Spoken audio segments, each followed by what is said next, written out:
Have you ever noticed that you put off a lot of things, even those things which are very important to you?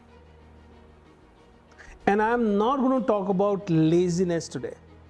I'm going to talk about procrastination.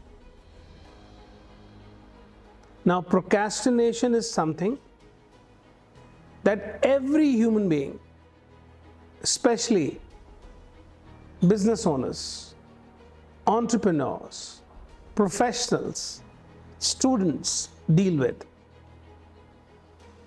और कितना सारा काम आप delay पे delay करते रहते हो।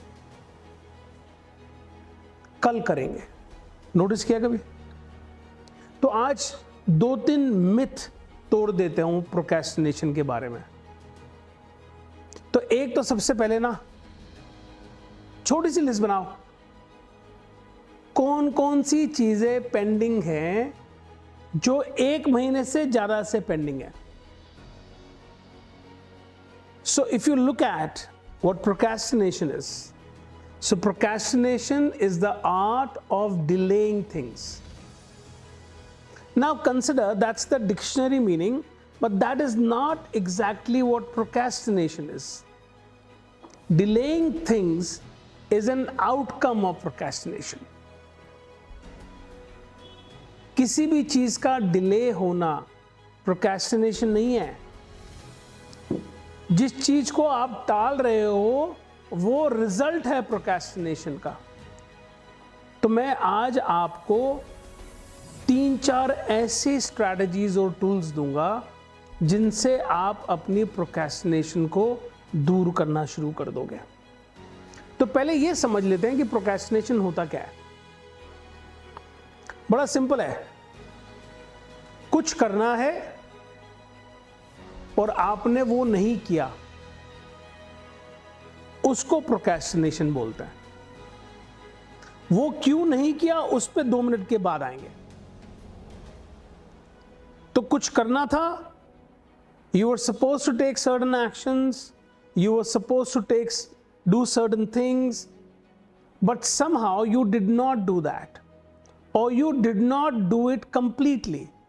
That is called procrastination.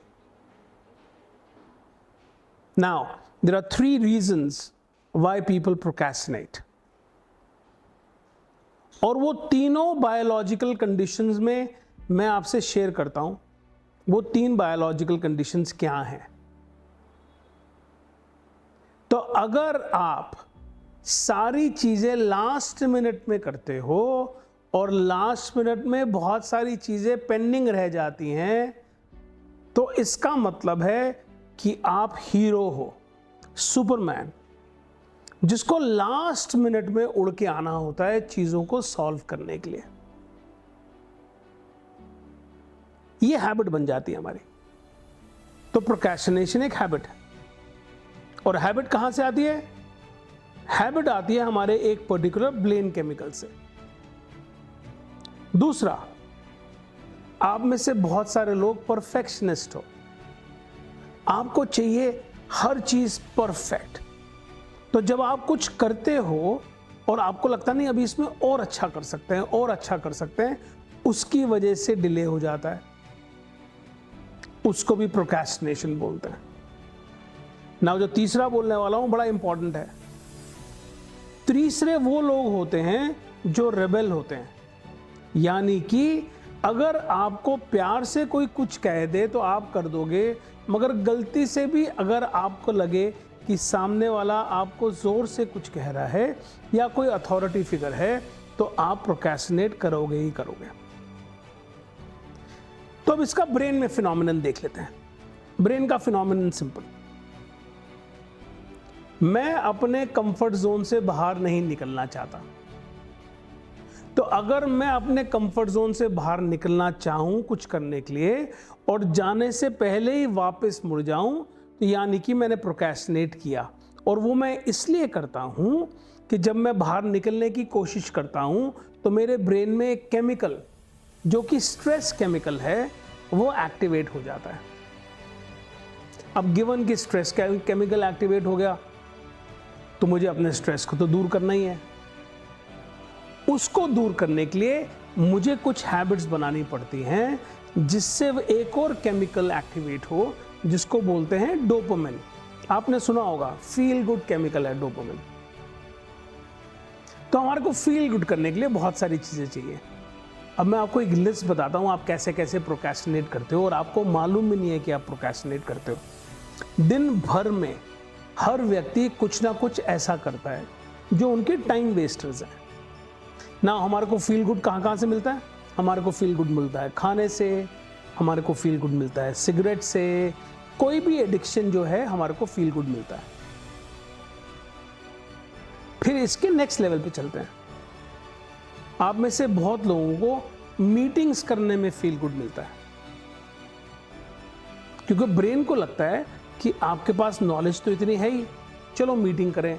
So it makes you feel powerful, that's how you feel good. आप में से कुछ लोगों को ज्ञान बांटना बहुत अच्छा लगता है ना। नो डाउट कि आप नॉलेजेबल नहीं हैं या हैं, द क्वेश्चन इज कि आपको वो नॉलेज को लोगों को बताने में बहुत अच्छा लगता है। आप में से कुछ लोगों की हैबिट है गुस्सा करने की, इरिटेट होने की, कंप्लेन करने की, ब्लेम करने की ना। अगर आप देखो ये हैबिट है और हम चाहते हैं कि ये हैबिट हट जाए, हटती नहीं है। क्यों? क्योंकि ये एक और रीजन है प्रोक्रेस्टिनेट करने का। क्योंकि जब आप गुस्सा करते हो तो आप सुपीरियर फील करते हो, फील गुड फील करते हो, मगर जो काम है हाथ में, whatever is in at your hand, that gets delayed. Lot of you love to work on your computers, making projections, looking into stuff, going through internet for products. The question is whether you need it or you don't need it, but you're engrossed in that. But in lieu of spending so much of time on these things, you miss on certain core areas of your work or certain actions that you were supposed to take, जो आपने नहीं लिए। तो काम delay पे delay होता जाता है। तो क्या स्ट्रैटेजीज बनाएं? तो आज सबसे पहली स्ट्रैटेजी, अगर आप चाहते हैं कि आप अपने गोल्स को पूरा करें, अगर आप चाहते हैं कि आपकी इंटेंशनैलिटी रिजल्ट्स में कन्वर्ट हो, तो बड़ा जरूरी है ये जानना कि आप क्या ना करें। फिर से सुनिए, हम जिंदगी में लगे रहते हैं और क्या करें, what else to do, what more to do, what else to do, what different to do, what better to do, but we have never focused on what not to do. My request is that from today, if you want to take care of your procrastination, if you actually want to delete procrastination from your life, the first thing is start writing down. Bring yourself to awareness of all the things that you're not supposed to do. तो आप बड़ा simple सा question अपने आप से पूछ लो कि यार ऐसी कौन सी हैबिट है जो मुझे नहीं रखनी चाहिए अपने पास, ऐसे कौन से एक्शन मैं लेता हूं जो मुझे नहीं करने चाहिए। तो आप में से बहुत सारे लोग बोलेंगे यार ओवर थिंकिंग नहीं करनी चाहिए, यार गुस्सा नहीं करना चाहिए, यार मैं हर चीज़ में बहुत माइक्रो मैनेज करता हूँ वो नहीं करना चाहिए, या मैं विश्वास बहुत जल्दी कर लेता हूँ वो नहीं करना चाहिए। जोन सी भी आपकी हैबिट्स हैं, यार मैं कंप्यूटर में बहुत टाइम वेस्ट करता हूँ, अभी मैं फ़ोन्स पे तो आया ही नहीं हूँ, I am not even talking about social media, जो सबसे बड़ा कैंसर है आज की डेट में, जिसकी वजह से आप इतना टाइम वेस्ट करते हो कि प्रोक्रेस्टिनेशन ऑटोमेटिकली हो जाती है। और वो आपके साथ नहीं है, आजकल तो हर it's an block with everyone. So the first thing is awareness of your time wasters, awareness of what you are not supposed to do. तो एक बार अगर आपको ये पता चल गया तो दूसरा स्टेप बड़ा सिंपल। अगर आप अवेयरनेस में आ गए आपको क्या नहीं करना चाहिए, तो थोड़ा सा और डीप जाओ अवेयरनेस में ये देखने के लिए कि कौन कौन सी सिचुएशंस में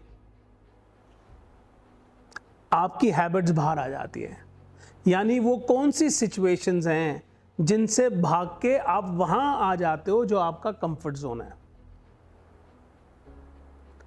तो 2-3 एरिया समझ लो, जहां पे क्लैरिटी नहीं होगी वहां से भाग जाओगे। जहां से पूरी क्लैरिटी नहीं होगी वहां शुरुआत तो करोगे और बहुत एनर्जी से करोगे, मगर फिर भाग जाओगे। और भाग जाने का मतलब ये नहीं है कि भाग गए, भाग जाने का मतलब उसको साइड बर्नर पर रख दिया। तो अपने लिए क्लियर करना है कि मैंने कौन कौन सी चीजें साइड बर्नर पर रख दी। अब प्रोक्रेस्टिनेशन दूर करने का दूसरा स्टेप, एक बार ये पता चल जाए कि आपके टाइम वेस्टर्स क्या हैं, तो नेक्स्ट चीज बड़ी जरूरी है ये जानना कि मेरा रूटीन क्या है। रूटीन मतलब मैं ऐसा क्या करता हूं जिसकी वजह से मैं चैलेंज फील करता हूं, मेरा ब्रेन में स्ट्रेस आता है और मैं कहता हूं छोड़ यार इसको बाद में करेंगे। एक बार वो रूटीन पता चलना शुरू हो जाएगा तो हमने उस रूटीन को बदलना है। तो मैं आपको एक बहुत बड़ा टूल दे रहा हूं ना, आप में से बहुत लोगों के पास है, मगर कुछ लोग ऐसे हैं जो लोग इस चीज का कभी इस्तेमाल नहीं करते। इसको इंग्लिश में बोलते हैं आस्क, और मैंने इसका टर्म किया हुआ आशा की किरण। यानी अगर आपको कुछ नहीं आता तो पूछ लो, मगर हम बड़े रिलक्टेंट होते हैं। It is very very rare and very few people have the courage to come out of their closet to tell the other person that they do not know something about X, Y, or Z. I'm telling you, it's a privilege. If you have somebody in your environment, in your circle, whom you can go to, who can tell you what to do, तो वो routine तोड़ना है। और एक बार ये routine टूट जाए तो उसके बाद मैं आपको रिक्वेस्ट कर रहा हूं, रोज अपने एक्शंस को मैप करो कि यार ये एक्शन मुझे लेने थे, अगर मैंने लिए तो परफेक्ट, और मैंने नहीं लिए तो क्यों नहीं लिए। मगर एक कॉलम बहुत जरूरी, और अगर मैंने ये एक्शन नहीं लिए तो मैंने किया क्या। तो आपको दिखना शुरू हो जाएगा कि आपका रूटीन क्या है, आप कहां जाते हो। एंड लास्टली, ये एक्स्ट्रॉर्डिनरी टिप है प्रोक्रेस्टिनेशन को दूर करने की। दिन में एक बार, शुरुआत में, in the beginning, do it only once. दिन में एक बार for 50 minutes give your phone away. You can give it to your EA, you can give it to somebody who is in your office, or if there's nobody out there, you can put it on silent and put it screen down so that you're not disturbed for 50 minutes. So the worst case scenario would be that you put your phone down and somebody calls you at that particular moment. So even if you're not picking up the phone, the maximum time that can go by is 50 minutes. So this thing is called 50-10. आपका brain 50 minute में focus time रख पाता है। तो अगर आप focus time में काम करेंगे तो आपकी प्रोडक्टिविटी बढ़ जाएगी। 50 मिनट के बाद आप फोन उठाओ और जिन जिन लोगों के फोन आए हैं उन सबको कॉल करो, जिन जिन से आपको बात करनी है वो बात करो। मगर दिन में शुरुआत 1 घंटे से करनी है, यानी कि 50-10, और उसके बाद अगर आप चाहें तो इसको बढ़ा के आफ्टर वीक 2 वीक्स इसको 2 घंटे कर सकते हैं। आप हैरान हो जाएंगे कि आपका फोकस टाइम भी बढ़ जाएगा। नाउ ये तरीका है प्रोक्रेस्टिनेशन दूर करने का, ये तरीका है अपनी फ्रस्ट्रेशन को दूर करने का। क्योंकि आप एक चीज का ध्यान रखना, अगर आप काम टाल रहे हो, अल्टीमेटली आपको करना ही पड़ता है जब वो अर्जेंट हो जाता है या क्रिटिकल हो जाता है। मगर आपने कभी सोचा नहीं, जब तक अर्जेंट क्रिटिकल नहीं होता आपके दिमाग में एक बस चलता रहता है। जितनी ज्यादा बस चलेगा उतनी आपकी प्रोडक्टिविटी कम होगी। तो ये टूल से आप अपनी प्रोक्रेस्टिनेशन को दूर कर सकते हैं। मेरा नाम है मुनीश वर्मा, मैं एक इम्प्लीमेंटेशन कोच हूं, मैं एक एक्स लैंडमार्क फोरम लीडर हूं and I have trained over 2 lakh people worldwide. और अगर आप जानना चाहते हैं प्रोक्रेस्टिनेशन या और प्रोडक्टिविटी टूल्स और स्ट्रेटजीज के बारे में, तो मुझे कांटेक्ट करें on the given below numbers.